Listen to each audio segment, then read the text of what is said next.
Welcome to the channel, folks. My name's Shane. In today's video, we're checking out the Rode NT USB Mini. Now, it's been quite some time since I've done a microphone review, and I've missed it. I actually really love microphones. I've gone through most of my collection. There's still a couple of others that I need to go through, but I thought I'd get a review out on these because recently on the channel, I had a chance to review the Rode Connect software, and Rode sent these microphones out to myself for the last video, but now that these are mine, I figured, you know what, I might as well do a review. But I just want to let you know that I didn't pay for these. I did get them for a prior video, but this video is not sponsored, nor did Rode actually ask for a review video. But being that I've got these and I'm liking them so much, I figured I'd record today's microphone sample and review using the Rode Connect software and give you an overview of what's so special about these microphones in 2021 and just my thoughts about them after owning probably 30 microphones. So I hope you find this video helpful. I'm going to timestamp each section in the description below. Here we go. While I tell you a little bit about what we get in the box, I just want to let you know we'll be using this microphone the entire time. Included in the box, we get one NT USB mini microphone and magnetic stand.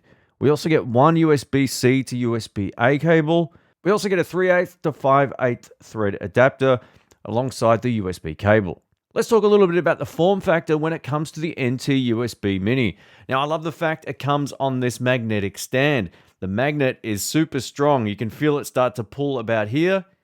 And then, yeah, it's never going to come off. Once you twist it in, it's basically secured now like this. The magnet is super strong. I love the fact you can also mount it onto any boom arm. Now, I'm using the Rode PSA 1. If you missed that video, I'll link it up in the cards and you can check out the review. I've actually paid for this boom arm. And it's super cool. I got another one right here as well. It's great. Now, if you're on a budget, I'll leave links below to another brand that I also own. I use in my other studio room, and they just work really well. So I'll leave a couple of different options down there if you want to check out that. Now let's cover some of the specifications for the Rode NT USB Mini. While this is a condenser microphone, we also get a cardioid polar pattern. So its main objective is to just capture sound from the front, and we'll try that coming up when we test out the polar pattern on the microphone. We get a frequency response of 20 Hz to 20 kHz, so the entirety of the human hearing spectrum. The sample rate of the microphone is listed at 48 Hz, and we also get 24-bit sampling, which is awesome. My old Blue Yeti microphone comes in at 16, so this is a definite upgrade. On the back of the microphone, we get a 3.5mm headphone output, which I've currently got my AKG headphones plugged into. Now, these headphones, these are the K52s. Which are one of the least premium, they're cheap, one of the least premium set of headphones out there, but I can hear myself no problems at all. And in my headphones, it actually sounds pretty good. So hopefully this translates over the web. Additionally, we get the USB-C type connector on the back of the microphone, which powers the microphone. On the front of the microphone, we have our volume control for our headphones, and this just controls the playback volume of any audio, whether that's your voice going into the microphone in real time, or someone else using a second microphone in the room, you'll hear them through your headphones as well. I think that's pretty great. One of the biggest roadblocks when it comes to USB microphones is their inability to connect more than one to a computer at any one time, or at least to have more than one work at any one time. So this piece of software from Rode Connect software, allows you to connect up to 4 of these at any one time and hear and monitor everyone in the room via your headphones, and then mix it on the fly, very similar to that of the Rodecaster Pro. If you missed my video, I'll link it up in the cards and you can check it out after this video. Up next, we're checking out the proximity effect. One of the cool things about this microphone, it's a condenser mic and it also has a built-in pop filter. So you can get right up on it like this and drop your voice if you want that really close, warm sound like this. You can get that just by getting up close to it. Now, I've also just tested out the plosives by talking directly into the front of the microphone here, nice and softly, but I'm not doing anything to change my speech. And I'm not hearing any plosives, or very few, I think, in my headphones right now. These headphones aren't great, so if there are any, I'll leave them on screen, but I'll leave a message somewhere over here. But to my ear, this sounds pretty great. Let me know your thoughts on the proximity effect and the plosives, if there are any, with this particular test, but I like how this sounds up close. This is a really nice mic. Up next, we're checking out the off-axis rejection using the Rode NT USB Mini. Now, the entire time I've been speaking into this microphone, into the front or across the front of the grill, and this gives me the sound that I like the most. So what I'm going to do now is turn it around and see how much audio we lose at about 90 degrees. So This is talking into the side of the microphone. How does it sound in comparison to before? It should be dropping out the audio. And now at 180 degrees, which is the back of the microphone. So there shouldn't be a lot of audio coming through. And as I turn this back around, you'll hear it kick back in. Now, as soon as I get this back in front of my face the correct way, it sounds great. Now, as you probably noticed in that test, the off-axis rejection isn't anywhere near as good as something like a Shure SM7B or a Rode Procaster or any of these other microphones which I've owned and tested. So that's one of the downsides to a condenser microphone.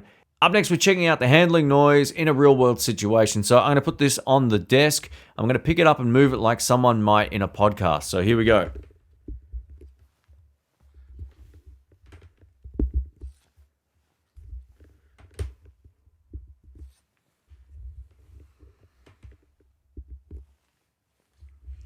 You know, in terms of condenser microphones, they're usually pretty noisy when you handle them, but that wasn't too bad at all.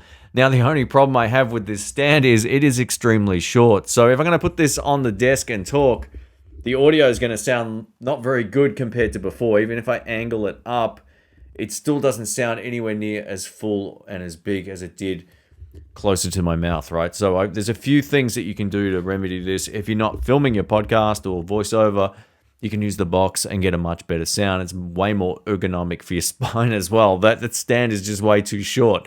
So I'm not too sure like who would use that, to be honest, but you can, of course, get any number of boomer arms. As I said, I'll leave links to them below if you want to check them out. But I think getting this up off the table is much better than having it on the desk like this, unless you like sitting like this and talking like this. This has got to be good for your spine, right? Now, if you're wondering if you can change the gain structure on the microphone, you can. So you don't have any issues with that whatsoever. If you're using the Rode Connect app, it really makes it easy because there's virtual sliders. You can bring the gain up and down without needing to do anything else. So I think that's great. I highly suggest going to check out that app. It is free, as I mentioned before. The other way you can do it is if you're just recording to another piece of software, is adjust the gain within that piece of software. So whether that's Windows 10, you can select the slider for the microphone input and bring that gain level down. Or if you're using a digital audio interface, something like Final Cut to record the audio, there's another slider in both of those programs where you can just basically slide it around to change the gain structure internally, as long as you've got this selected as the USB sound card device, and then you won't have any issues at all. But I really like this microphone. I like what it has to offer. I like the sound quality of it. So just as a point of comparison now, what I'm going to do is go over to the Blue Yeti microphone, which at the time I purchased it was far more expensive than this as well. So I just wanted to see how it stacks up against the NT USB Mini. Over to the USB microphone comparison. One of the best things about the Blue Yeti is its form factor. As you can see, it's much taller than the mini microphone, which also has its drawbacks in terms of portability.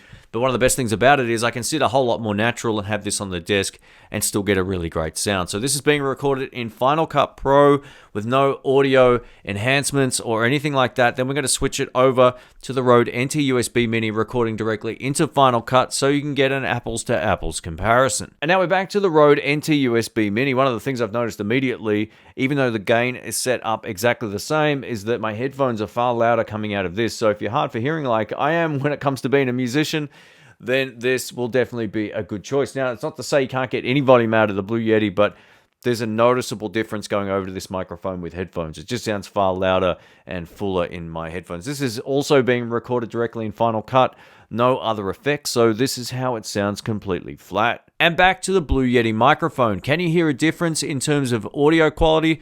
Let me know in the comments below. So while we wrap this video up, we're going to go back to the Rode NT USB microphone. I'm going to talk about some of the pros and cons with this. So I love the sound quality. I think the sound quality hopefully speaks for itself or is showcased for itself, even with my nasty voice, right? So hopefully it sounds and translates good over the internet, no matter what device you're listening on. Now, my biggest criticism of this, as much as I like the magnetic base, it's far too short to be sitting on the table. Having it on the table like this is just like, how can you use it without another stand, right? So I'm glad they've included it, but you really do need a boom arm or something similar to make the most out of one of these microphones. Again, links to those boom arms will be in the description, as well as these microphones if you want to check these out. So I love the functionality of these. Being able to connect more than one to a computer is awesome. So you can connect up to 4.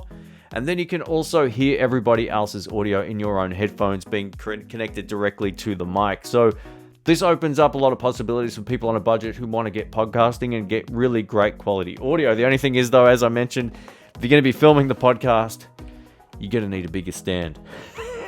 Thanks for watching. Catch you soon. See ya.